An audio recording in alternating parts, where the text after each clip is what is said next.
ನಮಸ್ತೆ ಸ್ನೇಹಿತರೆ, ಇವತ್ತು ನಾವು ಪ್ರಥಮ BA BComನವರಿಗೆ ಇರುವಂತಹ ಭಾರತ ಸಂವಿಧಾನ, ಮಾನವ ಹಕ್ಕುಗಳು ಮತ್ತು ಪರಿಸರ ಅಧ್ಯಯನದಲ್ಲಿ ಓದಬೇಕಾಗಿರುವಂಥ ಮುಖ್ಯವಾದ ಪ್ರಶ್ನೆಗಳನ್ನು ನೋಡ್ತಾ ಹೋಗುವ. ಹಳೆಯ ಪ್ರಶ್ನೆ ಪತ್ರಿಕೆಯಲ್ಲಿ ಬಂದಿರುವಂತಹ ಪ್ರಶ್ನೆಗಳನ್ನಷ್ಟೇ ಗುರುತನ್ನು ಹಾಕ್ಕೊಂಡಿರುವಂಥದ್ದು. ಬ್ಲಾಕ್ 1ರಲ್ಲಿ ನೀವು ಓದಬೇಕಾಗಿರುವಂಥದ್ದು ಸಂವಿಧಾನದ ಪ್ರಾಮುಖ್ಯತೆ, ರಾಷ್ಟ್ರೀಯ ಭಾವೈಕ್ಯತೆ, ಭಾರತ ಸಂವಿಧಾನದ ಲಕ್ಷಣಗಳು, ರಾಜ್ಯ ನೀತಿಯ ನಿರ್ದೇಶನ ತತ್ವಗಳು. ನೋಡಿ, ಪುಟ ಸಂಖ್ಯೆ 1ರಿಂದ ನೋಡ್ತಾ ಹೋಗುವ. ನೀವು ಮೊದಲಿಗೆ ಸಂವಿಧಾನದ ಅರ್ಥವನ್ನು ತಿಳ್ಕೊಳ್ಬೇಕು. ಅದಾದ ಮೇಲೆ ತುಂಬಾ ಮುಖ್ಯವಾಗಿರುವಂಥದ್ದು ಸಂವಿಧಾನದ ಮಹತ್ವ ಅಥವಾ ಪ್ರಾಮುಖ್ಯತೆ. ಅದರಲ್ಲಿ ಪಾಯಿಂಟ್ಸ್ಗಳನ್ನು ಕೊಟ್ಟಿದ್ದಾರೆ. ಒಟ್ಟು 6 ಪಾಯಿಂಟ್ಸ್ಗಳಿದೆ. 6 ಪಾಯಿಂಟ್ಸ್ಗಳನ್ನು ನೀವು ಬರೆದು ವಿವರಿಸ್ತಾ ಹೋಗಬೇಕು. ಇದಾದ ನಂತರ ನೀವು ಓದಬೇಕಾಗಿರುವಂತಹ ಮುಖ್ಯವಾದಂತಹ ಪ್ರಶ್ನೆ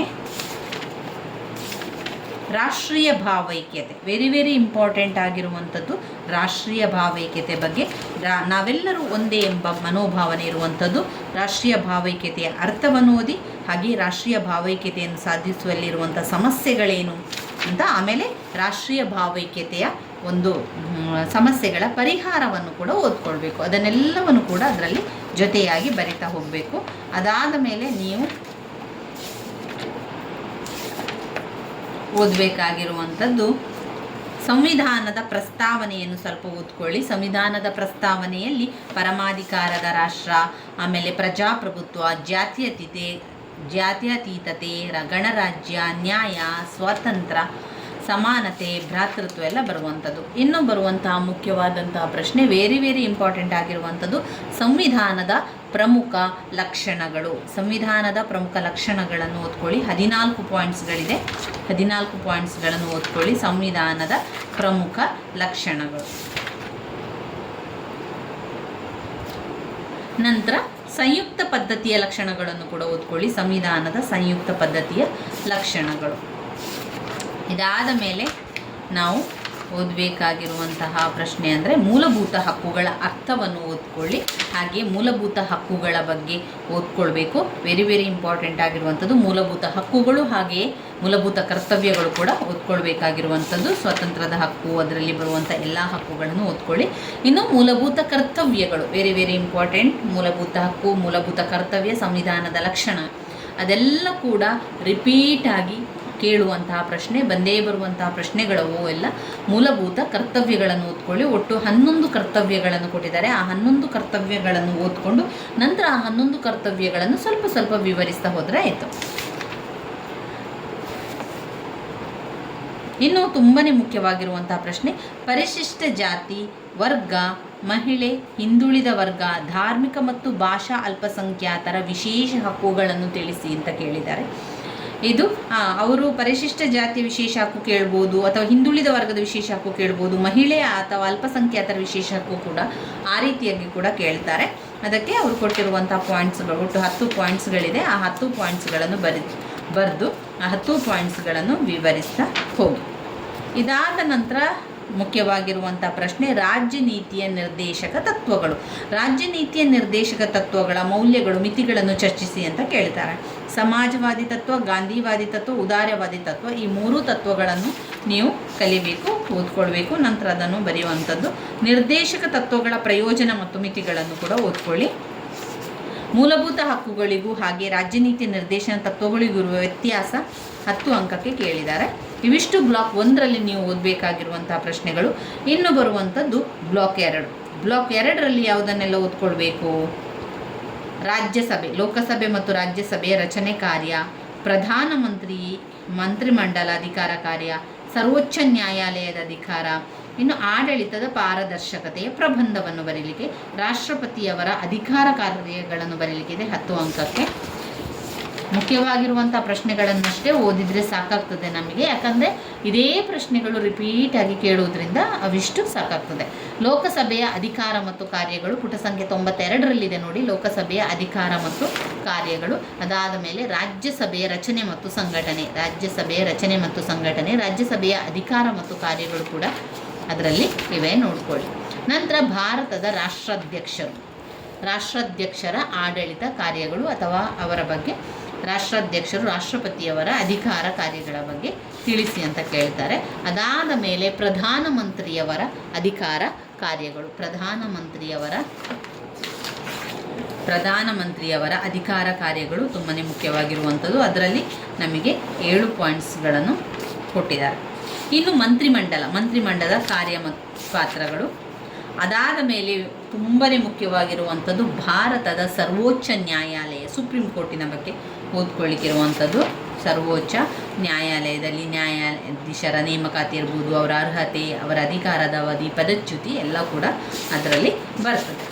ಇನ್ನು ಇದಾದ ನಂತರ ಬರುವಂಥದ್ದು ಉಚ್ಚ ನ್ಯಾಯಾಲಯ, ಹೈಕೋರ್ಟ್. ಉಚ್ಚ ನ್ಯಾಯಾಲಯದ ಬಗ್ಗೆ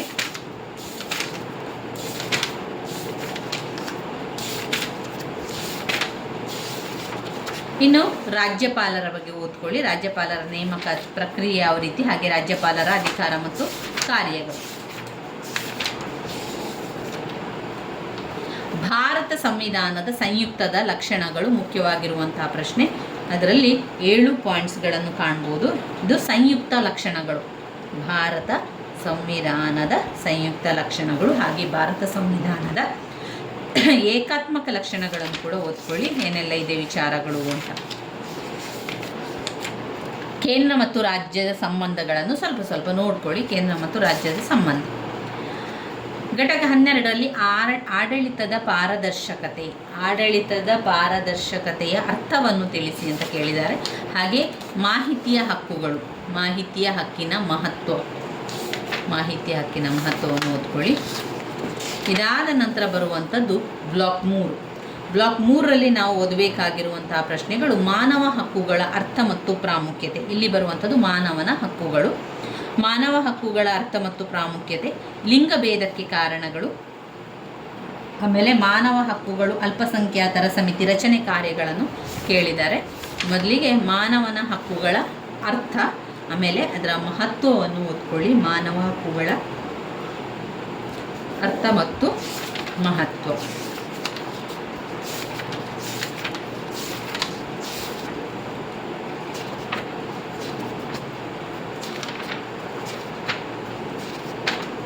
ಇನ್ನಿದರಲ್ಲಿ ಓದಬೇಕಾಗಿರುವಂಥದ್ದು ಸಾಮಾಜಿಕ ಮತ್ತು ಲಿಂಗಭೇದ.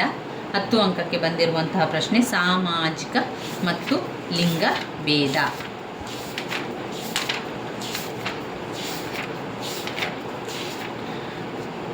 PUCL ಮತ್ತು PUDRನ ಬಗ್ಗೆ ಬರೀಲಿಕ್ಕೆ ಮಾನವ ಹಕ್ಕುಗಳ ಸಾರ್ವತ್ರಿಕ ಘೋಷಣೆ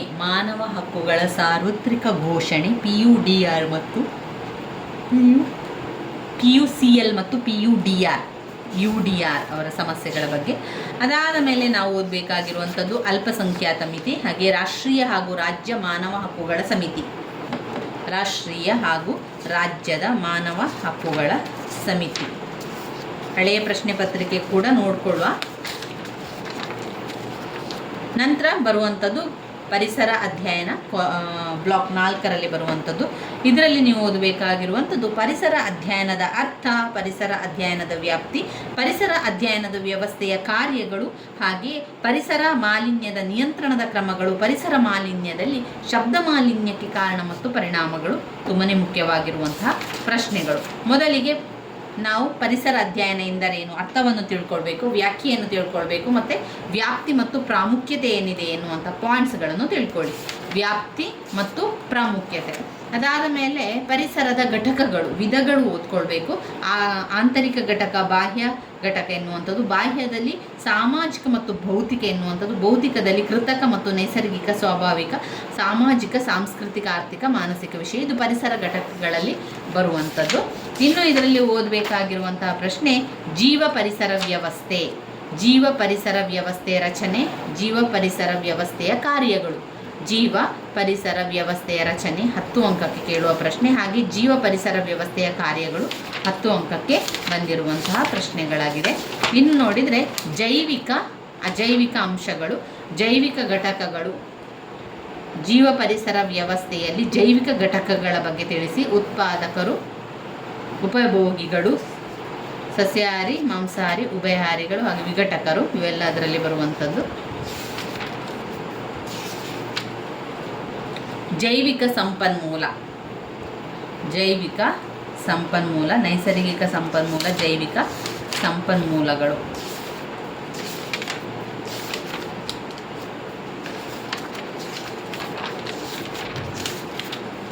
ಇನ್ನು ವೆರಿ ವೆರಿ ಇಂಪಾರ್ಟೆಂಟ್ ಆಗಿರುವಂಥದ್ದು ಪರಿಸರ ಮಾಲಿನ್ಯದ ವಿಧಗಳು, ಮೂಲ ಪರಿಣಾಮ, ನಿಯಂತ್ರಣ ವಿಧಾನಗಳು ಬಂದಿರುವಂತಹ ಪ್ರಶ್ನೆಗಳಾಗಿದೆ. ಪರಿಸರ ಮಾಲಿನ್ಯ ವಿಧಗಳು, ಬೇರೆ ಬೇರೆ ಪರಿಸರ ಮಾಲಿನ್ಯ ವಿಧಗಳು, ಅದನ್ನು ಪ್ರತ್ಯೇಕವಾಗಿ ಕೇಳುವಂಥದ್ದವರು ವಾಯು ಮಾಲಿನ್ಯದ ಬಗ್ಗೆ ಇರಬಹುದು ಅಥವಾ ಶಬ್ದ ಮಾಲಿನ್ಯದ ಬಗ್ಗೆ, ವಾಯು ಮಾಲಿನ್ಯ ಮತ್ತು ಶಬ್ದ ಮಾಲಿನ್ಯದ ಬಗ್ಗೆ ಪ್ರತ್ಯೇಕವಾಗಿ ಕೇಳ್ತಾರೆ ಪರಿಸರ ಮಾಲಿನ್ಯದಲ್ಲಿ. ಇವಿಷ್ಟು ನಮ್ಮ ಭಾರತ ಸಂವಿಧಾನ, ಮಾನವ ಹಕ್ಕುಗಳು ಮತ್ತು ಪರಿಸರ ಅಧ್ಯಯನದಲ್ಲಿ ಬಂದಿರುವಂತಹ ಮುಖ್ಯವಾದಂತಹ ಪ್ರಶ್ನೆಗಳು. ನಾವು ಹಳೆಯ ಪ್ರಶ್ನೆ ಪತ್ರಿಕೆಯನ್ನು ಕೂಡ ಒಮ್ಮೆ ನೋಡಿಕೊಳ್ಳುವ. 2022ರ ಪ್ರಶ್ನೆ ಪತ್ರಿಕೆಯಲ್ಲಿ ನೀವು ನೋಡಿದರೆ 10 ಅಂಕದ ಪ್ರಶ್ನೆಗಳು. ಸಂವಿಧಾನದ ಅರ್ಥ, ಪ್ರಾಮುಖ್ಯತೆ ವಿವರಿಸಿ, ಭಾರತದಲ್ಲಿ ಸಂವಿಧಾನದ ಪ್ರಸ್ತಾವನೆಯ ಮೂಲಾಂಶಗಳನ್ನು ಚರ್ಚಿಸಿ, ಮೂಲಭೂತ ಹಕ್ಕು, ರಾಜ್ಯನೀತಿ ನಿರ್ದೇಶನ ತತ್ವಗಳ ನಡುವಿನ ವ್ಯತ್ಯಾಸವನ್ನು ವಿವರಿಸಿ, ಲೋಕಸಭೆಯ ರಚನೆ, ಅಧಿಕಾರ, ಕಾರ್ಯಗಳನ್ನು ಪರಿಶೀಲಿಸಿ, ಪ್ರಧಾನಮಂತ್ರಿ ಅಧಿಕಾರ ಮತ್ತು ಕಾರ್ಯಗಳನ್ನು ವಿಶ್ಲೇಷಿಸಿ ಎಂದು ಇದೆ. ಇನ್ನು ಬರುವ ಅದರಲ್ಲೇ 10 ಅಂಕದ್ದು ಕೇಂದ್ರ ಮತ್ತು ರಾಜ್ಯ ನಡುವಿನ ಆಡಳಿತಾತ್ಮಕ ಸಂಬಂಧ, ಮಾಹಿತಿ ಹಕ್ಕಿನ ಬಗ್ಗೆ ಒಂದು ಪ್ರಬಂಧ. ಇವಿಷ್ಟು ಪ್ರಶ್ನೆಗಳು ಭಾರತ ಸಂವಿಧಾನದಿಂದ ಕೊಡುವಂಥದ್ದವರು, ಭಾರತ ಸಂವಿಧಾನದಿಂದ. ಇನ್ನು 2ನೇ ಭಾಗದಲ್ಲಿ ಮಾನವ ಹಕ್ಕುಗಳು, 3ನೇ ಭಾಗದಲ್ಲಿ ಪರಿಸರ ಅಧ್ಯಯನದ ಪ್ರಶ್ನೆಗಳಿರುವಂಥದ್ದು. 7 ಪ್ರಶ್ನೆಗಳು ಭಾರತ ಸಂವಿಧಾನದಿಂದಲೇ ಕೊಡ್ತಾರೆ. 7 ಪ್ರಶ್ನೆಗಳು ಭಾರತ ಸಂವಿಧಾನದಿಂದಲೇ ಪ್ರಶ್ನೆಗಳು ಕೊಡುವಂಥದ್ದು. 4ಕ್ಕೆ ಮಾತ್ರ ಉತ್ತರವನ್ನು ಬರೀಲಿಕ್ಕೆ. ವಿಭಾಗ ಬಿ ಬರುವಂಥದ್ದು ಮಾನವ ಹಕ್ಕುಗಳು. ಒಟ್ಟು 3 ಪ್ರಶ್ನೆಗಳನ್ನು ಕೊಡ್ತಾರೆ. ನಾವು ಅದರಲ್ಲಿ 2 ಪ್ರಶ್ನೆಗೆ ಉತ್ತರವನ್ನು ಬರೀಬೇಕಾಗ್ತದೆ. ಯಾಕಂದರೆ ಇಲ್ಲಿ ನೋಡಿ 10 2 × 10 2 ಪ್ರಶ್ನೆಗೆ ಉತ್ತರ ಬರೀಬೇಕು. 10 ಅಂಕ, 20 ಅಂಕ ಸಿಗುವಂಥದ್ದು.